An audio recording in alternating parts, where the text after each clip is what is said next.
Hey Siri, what's the best sales podcast in the entire world? Hang on. Let me listen.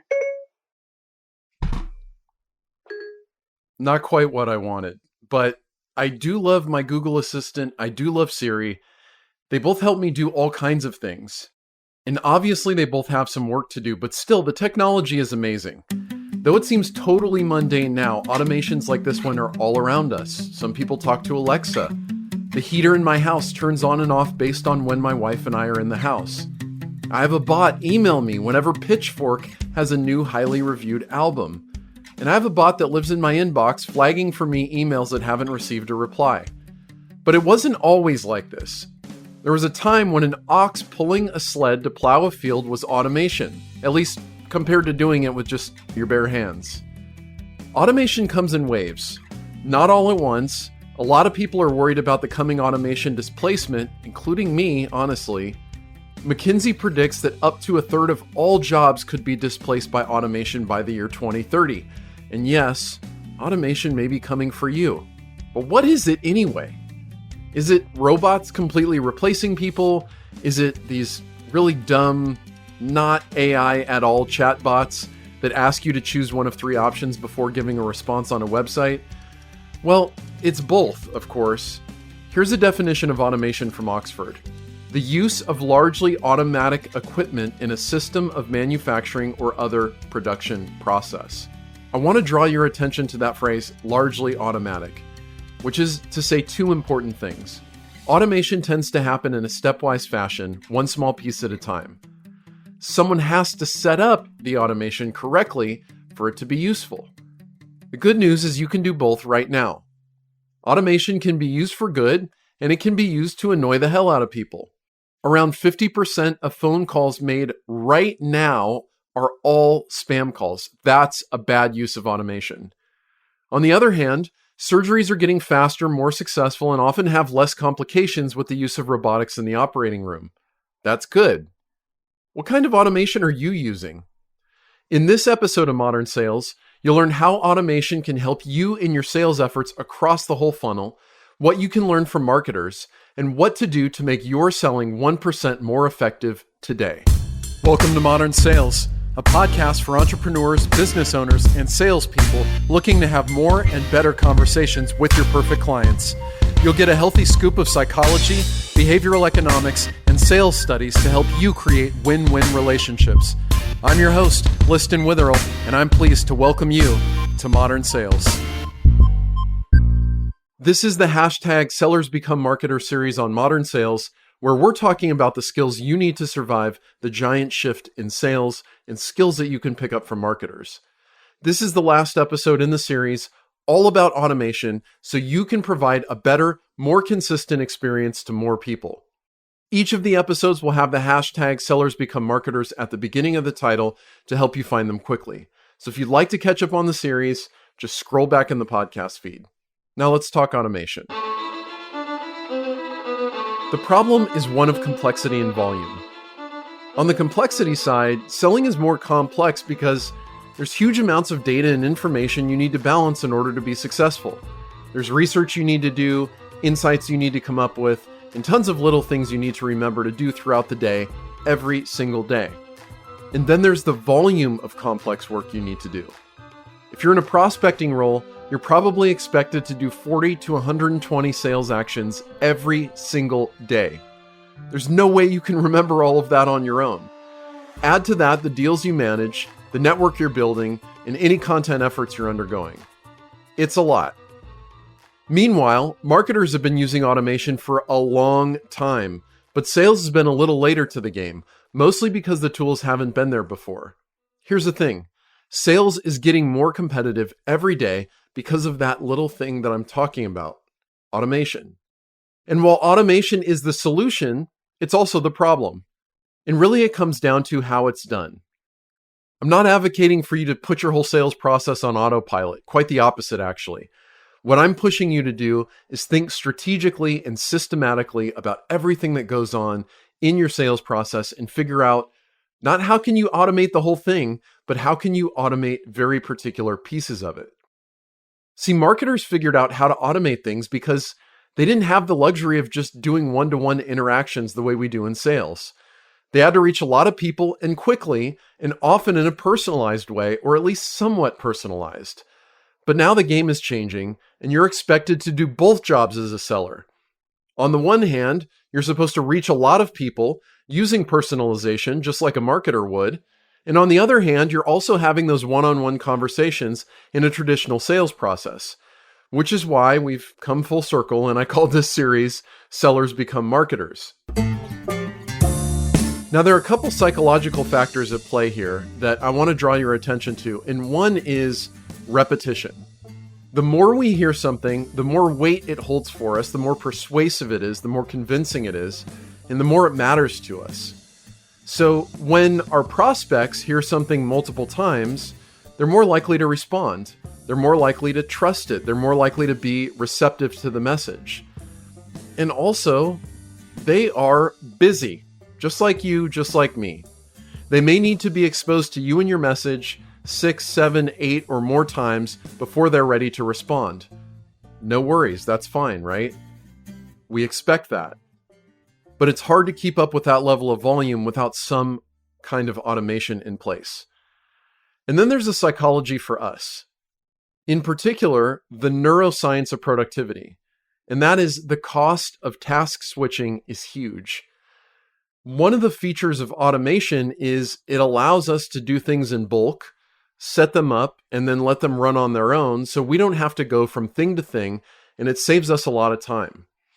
Research shows that it takes a full 25 minutes to regain focus after it's lost due to switching tasks. Automation can help us reduce the loss of focus and also keep us involved in more of the things we actually like to do. When it comes to automation and what we can pick up from marketers, there are 3 core skills that we need. Number 1, we have to kind of think like an operations person, understanding the full spectrum, blow by blow, of all of the tasks that we need to execute throughout the sales process. The second thing is understanding the basics of automation, most of all, if-then logic. If this happens, then I want to do something else, and how it branches out. And the third thing is how to work with data, specifically a spreadsheet, and make sure you're doing quality control on your data so it's always right. And then if you want bonus points, you can start to learn a little bit about how APIs work. API stands for Application Programming Interface, which is basically just how different pieces of software can talk to each other. Now, don't worry, you don't need to write any code. There's a wonderful app out there called Zapier, which allows you to connect different pieces of software and have software triggered based on what's happening in one place. Now, I'm going to get specific for you about some automations that you can put into place right away. And there's one app in particular that I am very bullish on. I mentioned it on the podcast several times, and it requires absolutely no programming from you. But I do want to give you a quick note. I'm going to make some software recommendations here, and this episode was recorded in November of 2019. As you might imagine, specific software recommendations may become out of date. Software companies may get bought by other companies. They may go out of business.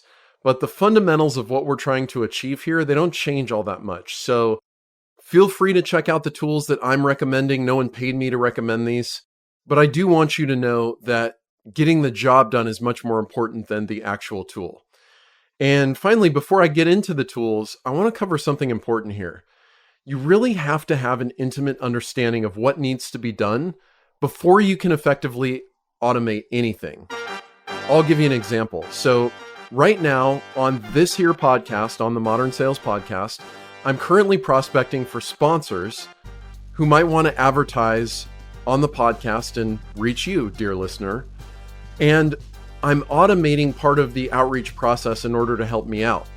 But in order to do that effectively, I needed to understand what I'm trying to achieve from start to finish. And so it goes like this.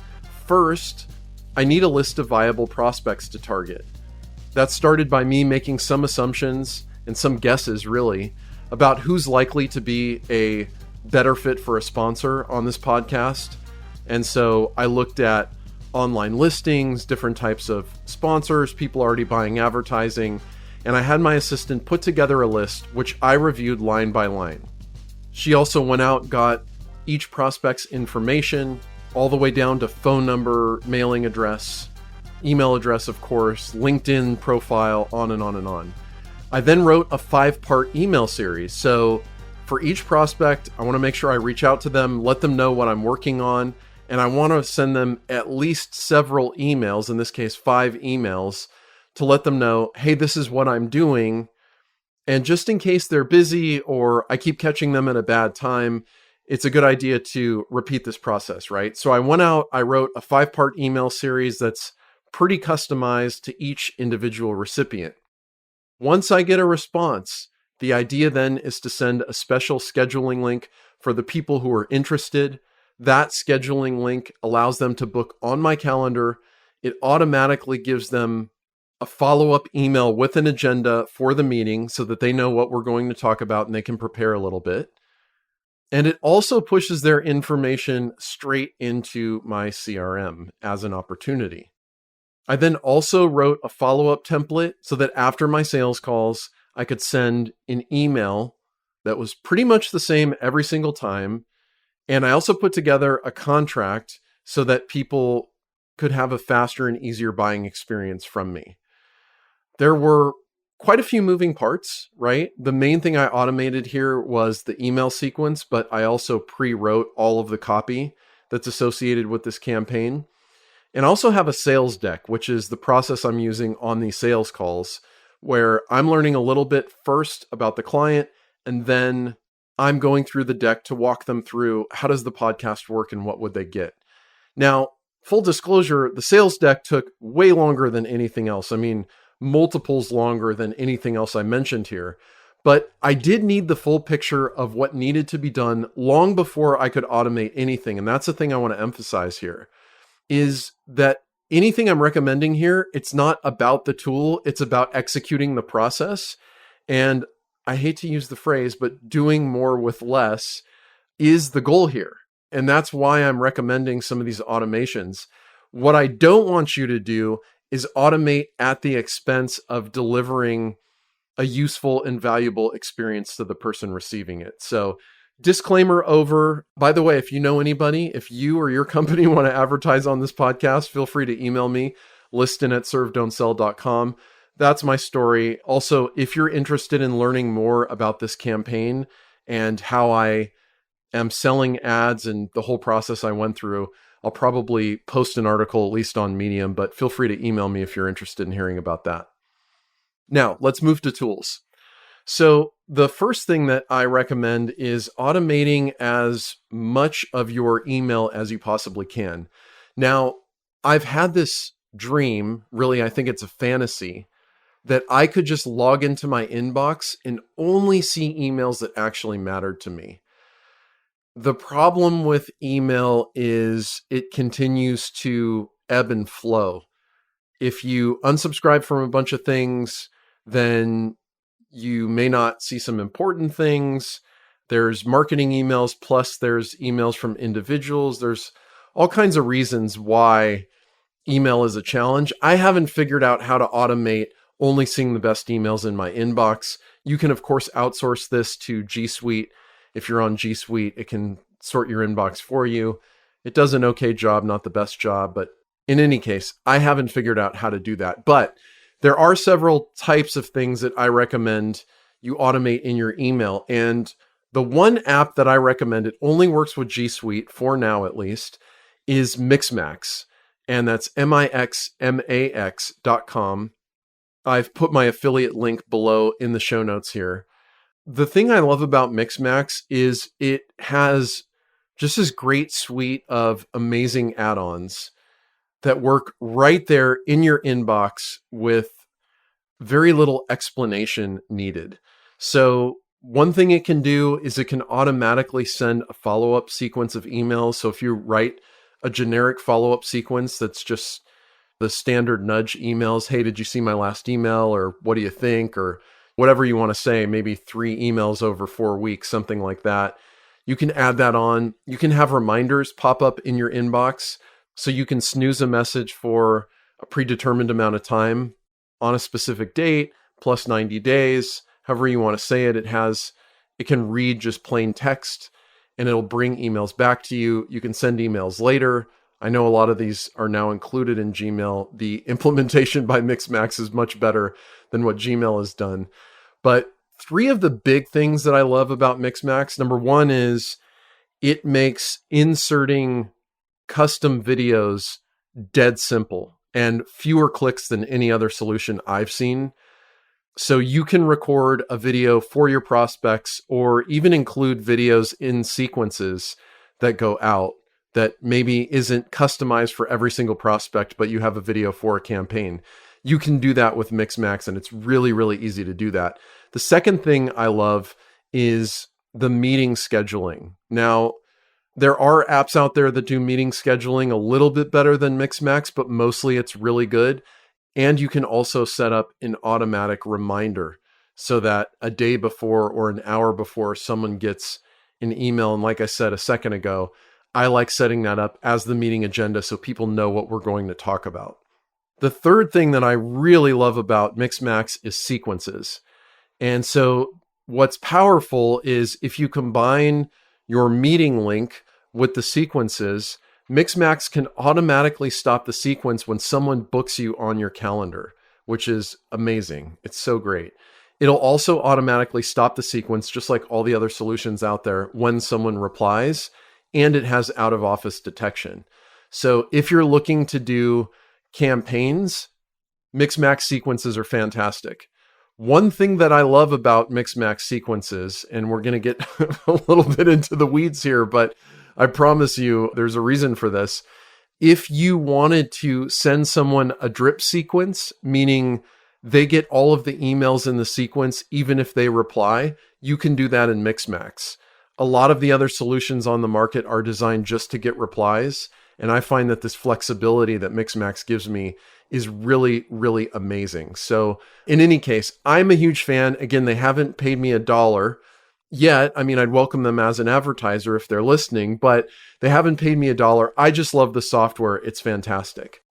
The next thing you probably want to think about automating as much as you possibly can is capturing leads and data entry. So for this, there are a lot of good solutions out there. It depends on your particular workflow and it depends on your use case. I actually use several different solutions for my own prospecting, but here's the bottom line. If you rely on LinkedIn for prospecting, which I know is pretty standard nowadays, but if you rely on LinkedIn and especially Sales Navigator for prospecting, Lead IQ is a great tool. What it allows you to do is when you're looking at a results page on LinkedIn, or when you're looking at an individual profile on LinkedIn, it goes out and finds all of the information about those people on either that single profile page or on the results pages. And you can then save their info and it will give you their business address. It'll give you, if you want, their mobile phone number. It gives you their business phone number, gives you their email address, just a ton of data and pretty well organized. And I find it's pretty reliable as well. And you can then export that into a CSV, which is just a very basic spreadsheet that just about any software database tool can read, including your CRM, including Mixmax. That's how I upload my lists of prospects in bulk. So Lead IQ is that tool, also linked in the show notes. The next thing I recommend is to prune your list, to make sure it's high quality, to make sure you're not going to get a bunch of bounces. Not much to say here other than if you send a bunch of bad emails, it's going to affect your deliverability. It's going to affect your company's email deliverability. So don't do that. I recommend never bounce for this. That's all I have to say about that. The next type of automation is called an auto dialer. Now, if you spend a lot of time making calls during the day, and especially you spend a lot of time making calls that don't connect, an auto dialer will help you spend more time talking to people rather than just dialing into phone trees or hearing voicemails. Now, I don't have a particular recommendation on auto dialers because I don't personally use one. But if you're a manager and you don't have one, or if you're on a team that doesn't have one, you may consider bringing this up at the company and looking into how auto dialers can make you more productive. I know some CRMs have them built in. And then, of course, there's lots of third-party options that work with Salesforce and other big CRMs, but an auto dialer can really improve things if you spend a lot of your prospecting time on the phone. Related to auto dialers, there's this feature called voicemail drop, whereby you can pre-record a voicemail and it will only connect with people if they don't pick up. I know that seems counterintuitive, but let's say you wanted to treat voicemail sort of like another inbox and just leave a message for people. This feature, voicemail drop, allows you to do that. Again, I don't use this, so it's not something I personally have a recommendation for, but there are teams who do use this. The last thing I want to recommend to you is, and I did mention this in the last episode, is automated gifts and cards.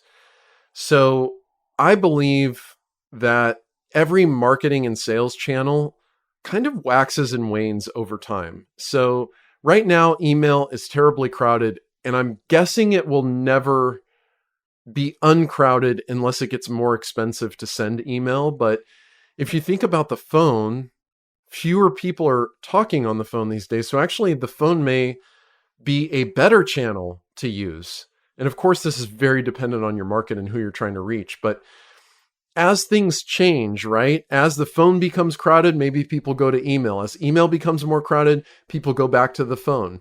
As Facebook advertising gets more expensive, people go and put a lot of resources into LinkedIn. There's a little bit of a shell game there, right? But one thing that's true is things in the real world are more costly and more time consuming. And one of the things that you can do to stand out is be in the physical world through automated gifts and cards. So I have two recommendations here. One is from a company called Handwritten. That's linked below in the show notes. And what they do is send real pen and ink written cards. They look like they're, as the name implies, handwritten, but they're actually written by robots.